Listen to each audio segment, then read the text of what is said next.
Muito bom dia, boa tarde ou boa noite a todos que já acompanham o nosso Paddock Sprint nessa sexta-feira, dia 3 de janeiro. Paddock Sprint, que é a nossa versão reduzida do Paddock GP e que é feito todos os dias durante esse período de férias do esporte a motor, mas que sempre acaba pingando alguma coisinha interessante ali no noticiário e, vez ou outra, é muito válido trazer aqui para a gente poder debater e discutir esses assuntos. Meu nome é Bernardo Castro, hoje eu estou encarregado de conduzir essa atração que vai falar um pouquinho mais sobre Lewis Hamilton e Ferrari.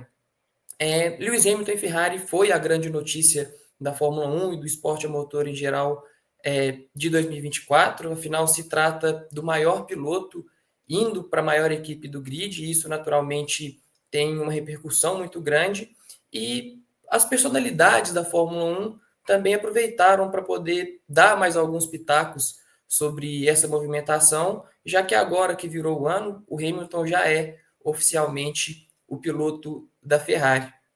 E uma dessas pessoas que deu um desses pitacos foi Christian Horner, chefe da Red Bull, que estava comentando um pouquinho sobre algumas das duplas da Fórmula 1 em 2025 e até chegou a elogiar bastante a dupla da Ferrari, que é formada pelo Hamilton e por Charles Leclerc, mas disse que existe um perigo, existe um risco de ter alguns conflitos ali dentro nas garagens de Maranello, porque os dois pilotos são alfas, né?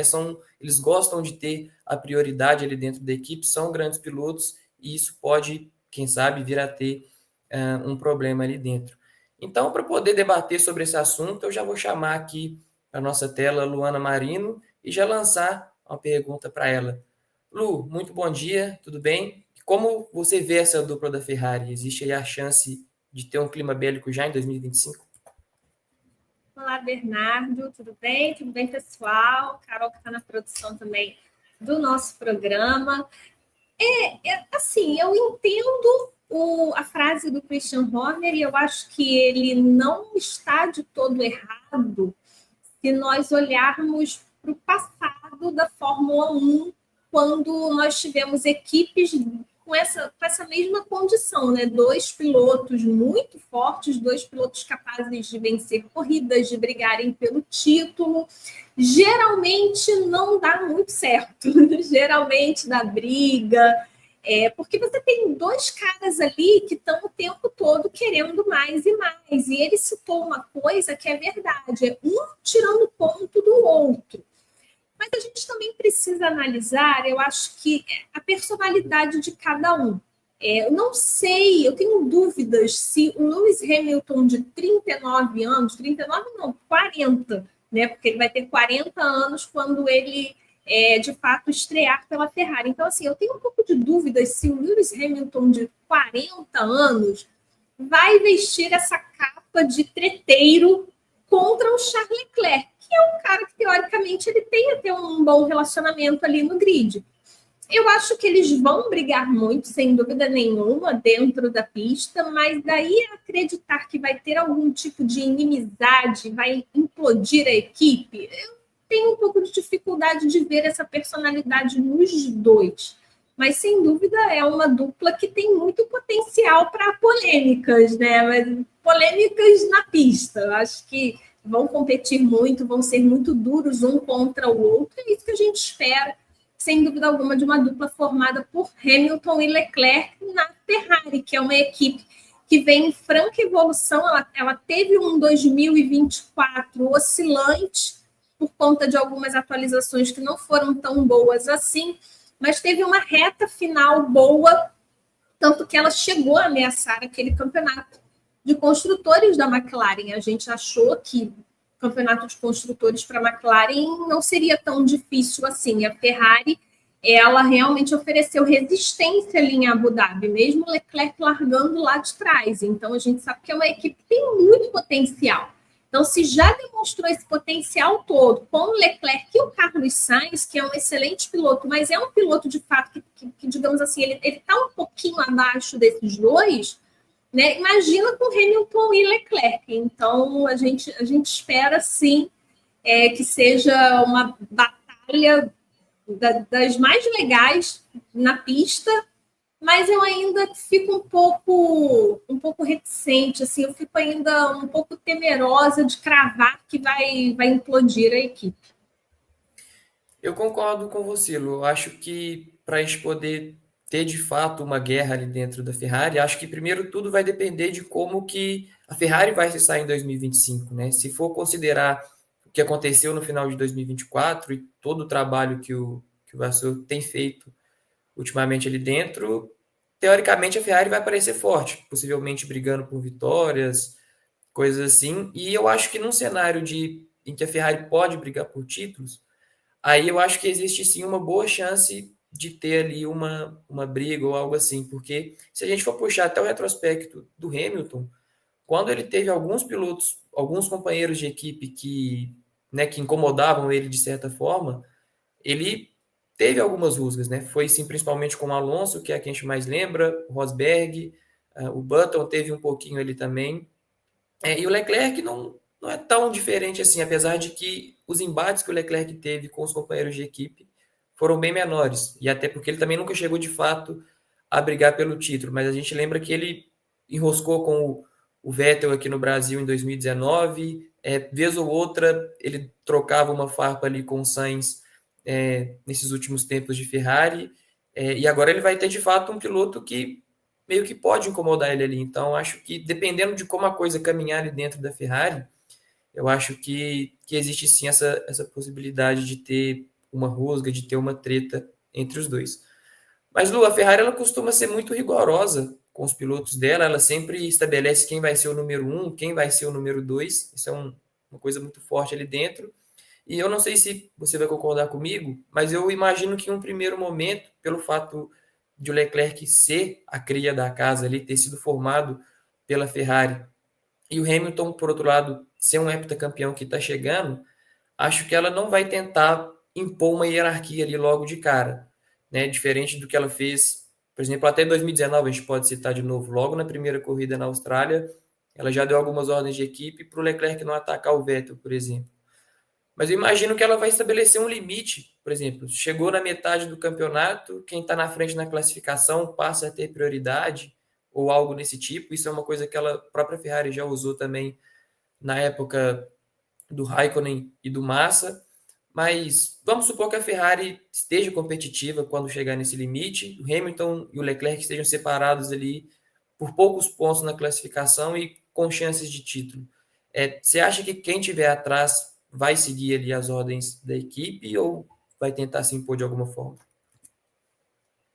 Olha, é uma boa pergunta, porque a gente sabe muito bem como é o jeito da Ferrari trabalhar, como você bem lembrou, a Ferrari gosta de deixar as coisas bem estabelecidas, ao contrário da McLaren, não tem o Maranello Rules, não existe lá, não tem, né, as regras da Ferrari, elas são sempre muito claras sobre quem tem prioridade. Mas eu acho que aí, quando você olha para o passado, e você citou, por exemplo, a disputa ali na Austrália entre o Leclerc e o Vettel.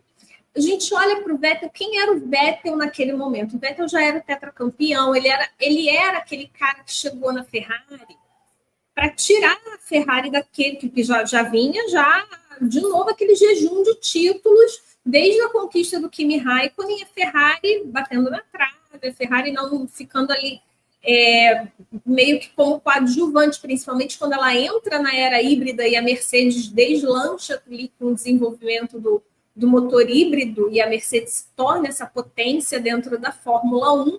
E quem aparecia de vez em quando era a Ferrari, claro, a Ferrari, tanto que brigou por título com o Vettel, brigou por título com o Fernando Alonso, mas ela não tinha ainda esse domínio. Só que quando você olha para esses pilotos, o Vettel, o próprio Alonso também, eles eram os campeões que tinham esse perfil que a Ferrari procurava e que a Ferrari teve no Schumacher lá atrás. A gente depois vai falar do Schumacher no programa, mas assim, eles representavam justamente essa figura do líder, né? A figura do piloto que já tem um cacife para ter essa prioridade. O Leclerc ainda era muito novo, ele estava começando ainda na Fórmula 1, estava adquirindo experiência, era cria da casa, mas a Ferrari ela entende que há pilotos que de fato precisam de um apoio, precisam de uma prioridade. Ela trabalhou assim durante todo o tempo.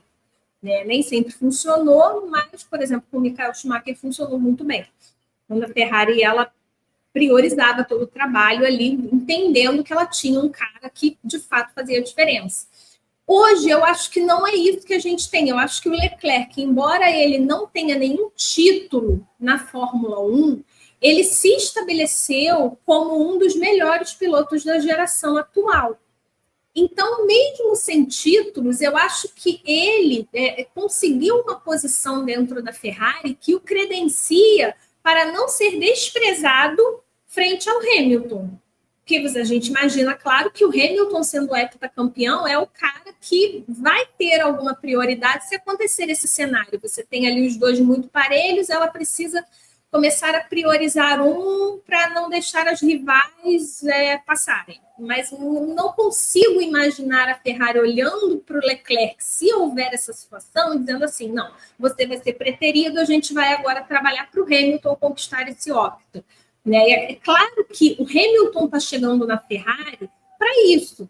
Ele está chegando na Ferrari para buscar esse novo ar que ele precisa de novos ares, ele precisa de um renovo depois de tanto tempo roendo o osso lá na Mercedes, né, nesses últimos anos, desde a mudança de regulamento. Então, o Hamilton precisa muito disso, precisa dessa mudança de ares, mas o Leclerc já estabeleceu um lugar ali dentro e não é qualquer lugar. Então, eu acho que a gente tem hoje uma dupla muito equilibrada, uma dupla que é forte, e eu não acho que a Ferrari vai priorizar um ou outro se houver esse equilíbrio durante toda a temporada. Ela vai ter de deixar o campeonato correr. Até porque se ela fizer isso, ela vai dar um problema só. Vai dar problema. O negócio não vai ficar muito bom. Então, eu acho que ela precisa confiar que os dois são capazes, sabe? De quem sabe fazer 1, 2 ali no campeonato, dependendo do carro que a Ferrari tiver nas mãos. A briga da Ferrari para 2025 é contra a McLaren. Eu acho que esse é o principal. É claro que é natural a gente olhar e pensar assim, poxa, a gente tem ali uma disputa interna que é muito interessante e que também merece atenção. Mas a briga da Ferrari é contra a McLaren. Então, ela não pode perder tempo com questões internas, com guerras internas, porque a McLaren, pelo contrário, apesar do Papaya Rules aí, ela sabe que ela tem o Lando Norris como primeiro piloto. Então, tem essa diferença aí. Ela precisa focar em bater a McLaren. Isso. E você até comentou essa questão do conflito interno. Assim, a Ferrari ela é uma equipe que não tem tantos problemas acho que desfazer dos pilotos não é a palavra certa, mas de abrir mão deles de alguma forma quando eles acham que as coisas não estão dando muito certo, não estão saindo como eles planejam. Se de fato existir um embate ali dentro e esse embate começar a atrapalhar o andar da carruagem ali, o desenvolvimento da equipe e tudo mais, você vê a Ferrari abrindo mão ou do Leclerc ou do Hamilton antes mesmo do contrato deles encerrar ou alguma coisa assim? Olha, é difícil, sabe? É difícil. Porque eu tenho um pouco de dificuldade de acreditar que realmente vai ter todo esse problema dentro da Ferrari, mas eu acho que se houver, talvez seja natural a gente ver o problemático, ou talvez aquele que está na cara que não vai permanecer, procurar outros lugares, sabe? A gente vai ter também um mercado bem aquecido para 2026, eu acho que é importante ficar de olho nisso. A gente não sabe como é que anda a situação do Verstappen lá na Red Bull, sabe? Tá? Saiu a cláusula que prendia ele ao Helmut Marko, tá? Mas era a única cláusula? Como é esse contrato ali nas linhas finas, né? Aquelas linhas miúdas?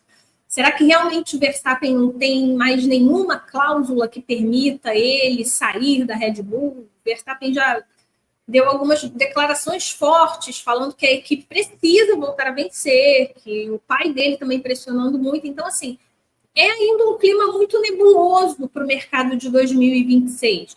Eu acho que se 2025 a dupla Hamilton-Leclerc não demonstrar liga, talvez a tendência seja o Hamilton ou caminhar para uma aposentadoria, porque a gente não pode desconsiderar que o Hamilton já está à beira dos 40 anos, então ele começa a temporada já. O Hamilton faz aniversário agora, na segunda semana de janeiro. Então, assim, ele já vai completar 40 anos e isso precisa ser levado em conta. Ele está muito mais perto de uma aposentadoria do que o Leclerc, a Ferrari também sabe disso. Então, abrir mão de um piloto jovem ainda, talentoso, um cara aguerrido, um cara que está todos esses anos lá, só porque é o Hamilton, se houver algum tipo de briga, vai depender do que acontecer, vai depender do que levou a esse atrito, o que levou a essa rusga. Mas eu acho que o Hamilton ele sempre vai ser o cara que vai tender mais a sair do que o Leclerc por essa condição dele, de já estar perto da aposentadoria. Concordo com você, eu vejo a situação dessa forma também. E outra pessoa que deu ali alguns palpites sobre a chegada do Hamilton na Ferrari foi o Ralf Schumacher, que é irmão do Michael Schumacher. E de acordo com o Ralf, a chegada do Hamilton não é tão promissora para a Ferrari quanto foi a do Michael. Isso porque o Hamilton ele nunca foi um piloto bom em desenvolver os carros, né? Ele não meio que ele não tem esse dom, essa perícia de pegar uma equipe desestruturada e fazer ela crescer junto com ela. Você concorda com isso, Lu? Hamilton não é um cara para poder liderar esse tipo de projeto? Olha, assim, essa declaração do Ralf Schumacher, ela é bem capciosa, né? Ela é bem polêmica, bem... Porque, primeiro, são épocas completamente diferentes. E são situações completamente diferentes também. Schumacher, quando chega na Ferrari, depois dos títulos conquistados na Benetton em 94 e 95, ele é bicampeão, ele é um cara jovem, ele é o piloto do momento. É tipo o Alonso quando sai da Renault e vai para a Ferrari. Acho que é mais ou menos, a situação é bem semelhante. A gente tem uma situação bem semelhante aí. E eu concordo que sim, o Schumacher ele é um excelente desenvolvedor de carros, né? O Schumacher ele foi um piloto na Fórmula 1, na época em que ele viveu a Fórmula 1, que fez toda a diferença ali nesse trabalho de reestruturação da Ferrari. O Schumacher ele sai da Benetton e ele leva todo o corpo técnico dele para a Ferrari e era encabeçado pelo Ross Brown. Então, assim, não era qualquer cara, né? Então, a gente tem ali um trabalho em conjunto de piloto e corpo técnico muito afiado e talvez assim um dos melhores que já passaram pela Fórmula 1. Eu considero a era Schumacher da Ferrari a era mais dominante, não só dominante em termos de vitórias, performance, mas também sobre esse casamento, sabe? Essa coesão de piloto e corpo técnico. Foi uma coisa que, ok, a gente viveu no ano passado com o Verstappen na Red Bull, quebrando recordes da McLaren do Senna.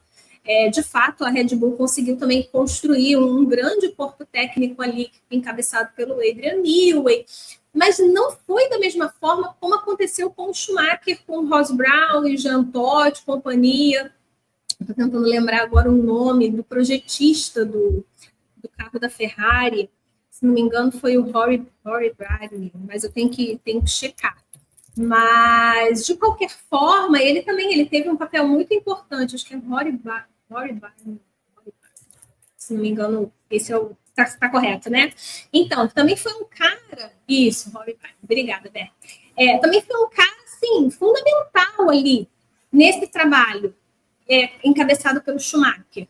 E o Schumacher, ele era um cara que vivia para aquele trabalho junto com a Ferrari. Então, ele ia para Fiorano, ele ficava lá na pista, morava na pista durante o tempo de testes, acordava cedo, sabe? Estudou bem aquele traçado, mudou aquele traçado para que aquele traçado de fato fizesse diferença nos testes que a Ferrari realizava e o que realmente ia ser usado para as corridas de Fórmula 1. Então, ele tinha esse olhar muito apurado, né? Tinha um estilo de pilotagem muito apurado. Ele sempre foi um cara muito, muito técnico e muito rápido também. Então, assim, o Schumacher, de fato, ele representou essa figura para a Ferrari, essa figura de reestruturação. O Hamilton pega uma equipe pronta. O Hamilton, ele já é um piloto pronto. O Schumacher chega ao heptacampeonato na Ferrari. O Hamilton chega na Ferrari e é heptacampeão. Então, você tem uma equipe pronta e um piloto pronto. Para mim, a Ferrari está pronta. Sabe, eu acho que a Ferrari ela não é uma equipe em reestruturação, como era lá na década de 90, que a gente viu um domínio de Williams, McLaren com Senna, depois a gente viu Williams, a gente viu a Benetton, e aí vem o Williams de novo, e a Ferrari ali sempre batendo na trave, bateu na trave com o Schumacher até conquistar o título em 2000. E aí depois ela entra naquele domínio avassalador, mas assim, é completamente diferente do que o Hamilton encontra hoje. O Hamilton hoje encontra uma equipe, na minha opinião, estruturada, uma equipe que tem um bom projeto, ela tem uma base boa, ela não é a equipe com o melhor carro, mas ela é a segunda equipe do grid e ela está muito próxima da McLaren. Eu acho que a Ferrari sabe para onde ir. A Ferrari, ela entende o projeto que ela tem nesse ano final desse regulamento e ela vai ter um cara ali, para mim, para somar. Então, acho que é complicado você dizer que o Hamilton ele vai ser o cara para desenvolver o carro no último ano de regulamento. Não. O Hamilton vai ser o cara que vai ser importante ali para 2026, que é um regulamento novo, mas todo mundo ali vai ter um novo regulamento nas mãos, uma nova aerodinâmica para trabalhar com esses motores. Então, o papel do Hamilton acho que vai ser muito importante também. Ele tem bagagem suficiente para isso. Acho que dizer que o Hamilton não é um bom acertador de carros, não é um bom desenvolvedor de carros, e comparar com uma época completamente diferente, não, acho melhor a gente comparar, então, no momento quando ele chegou na Mercedes lá para substituir o Schumacher. Aí a gente pode conversar. Mas eu acho que nesse momento são situações diferentes. O Hamilton tem toda a bagagem que a Ferrari precisa, sim, para ela poder alcançar a McLaren no Mundial. Eu concordo, até porque são momentos bem diferentes também, porque até questão de longevidade deles, né? O Schumacher chegou no momento em que meio que ele tinha carta branca ali dentro para poder fazer essa reestruturação. Era um projeto de fato longo, porque ele era muito mais jovem, né? Ele tinha 27 anos quando ele chegou na Ferrari, e o Hamilton não tem todo por mais que ele ainda seja um piloto rápido e tudo mais, já beirando os 40 anos, a gente não sabe exatamente quanto tempo ele vai querer seguir da Fórmula 1, né? Mas se fosse colocar na balança, o que você acha que pesaria mais para o lado positivo? Um piloto jovem, né, que bicampeão vigente da categoria e querendo dar aquele gás, querendo mostrar serviço para poder reestruturar o time, ou o caso do Hamilton, que já está ali mais em final de carreira, mas em contrapartida é o piloto mais vencedor da história da Fórmula 1, teve um histórico vencedor por onde passou, mas já está com um pouco mais de idade. O que você acha que pesa mais do lado positivo? Você sabe qual é o problema dessa sua pergunta? Fernando Alonso. Porque, assim, Fernando Alonso quebra toda a lógica da sua pergunta. Esse aqui é o problema. Porque seria até fácil dizer, porque o Schumacher, ele passou por essa mesma situação quando ele sai daquela primeira aposentadoria e ele vai para a Mercedes em 2010 para poder começar aquele projeto junto com o Ross Brown. E ele é peça fundamental naquele momento, né? Ele foi muito responsável por fazer esse alicerce da Mercedes e o que a Mercedes veio a se tornar. Mas ele foi mais rápido do que o Rosberg? Ele foi melhor do que o Rosberg na pista? Não. E aí a gente pode abrir para várias interpretações. O carro não casou com o estilo dele, ele já estava em realmente assim, aquele posto do atleta que não consegue mais render em alto nível, porque a idade já está avançada, então, para aquele momento, não se encaixa mais você ser um atleta de alta performance em monopostos. Mas aí você olha para o Fernando Alonso na Aston Martin e quando ele teve um carro bom ali, né, quando a Aston Martin conseguiu oferecer um carro melhor, e o cara brigando como um leão, indo ao pódio em corridas sequentes. Então, assim, não dá para não dizer que o Hamilton, mesmo aos 40 anos, ele não é uma peça que faça diferença, ou que a idade dele possa ser um fator negativo. Eu acho que o que vai fazer a diferença é a motivação do Hamilton, sabe? Assim, eu torço muito para que o Hamilton reencontre essa motivação que se perdeu na Mercedes. O pessoal que talvez assim goste, seja fã do Hamilton, discorde, mas assim, o Hamilton, ele realmente estava irreconhecível em algumas corridas, cometendo erros bobos e tudo mais, e assim, dava para perceber que muito era em função da desmotivação. Então, acho que o Hamilton, encontrando essa motivação na Ferrari, ele vai ser um fator muito positivo para a equipe, independentemente da idade. Então, eu acho que a questão aí, no caso, é essa. Não é ele ser jovem ou ele ser velho, porque o Hamilton é um piloto de alto nível, de alta performance, mas é a motivação dele. Então, eu acho que, como ele está chegando num projeto novo para ele, é um projeto que está bem estruturado, mas é um projeto novo, acho que ele tem a chance de encontrar essa motivação perdida e a gente vai ver pelo menos uma versão melhor do Hamilton do que desses últimos anos. Concordo, acho que essa mudança de ares vai fazer muito bem para ele também, até pelo fato de correr pela Ferrari era um plano que ele tinha na carreira, então pode até ser que ele não seja campeão, mas acho que a gente talvez veja um Hamilton um pouco mais animado, não externando tanto as frustrações dele com o carro, como ele fez esse ano ao longo de 2024, né? No ano passado, no caso, com a Mercedes. Acho que tende a ser uma versão um pouco melhor, pelo menos, do que a gente viu em 2024. Mas, então, por hoje é isso. A gente está chegando agora ao fim do nosso programa. Eu gostaria de agradecer todo mundo que acompanhou a gente até aqui. Também agradecer a Lu pelos comentários, a Carol, que está aí nos nossos bastidores fazendo a coisa acontecer. E lembrando que se você curte o nosso conteúdo, não se esqueça aí de deixar o seu like, se inscrever no nosso canal, ativar o sininho, comentar aqui embaixo também o que você acha que vai ser essa dupla da Ferrari em 2025. Vai dar certo? Vai dar confusão? Hamilton é um bom acertador de carro, é um nome para poder tentar ajudar a Ferrari a voltar ao topo da Fórmula 1. Comenta aqui embaixo também. E é isso, a gente vai ficando por aqui. Lembrando que todos os dias a gente tem Paddock Sprint, então amanhã às 6 horas o programa vai estar de volta. E é isso. Abraço, pessoal, e até a próxima.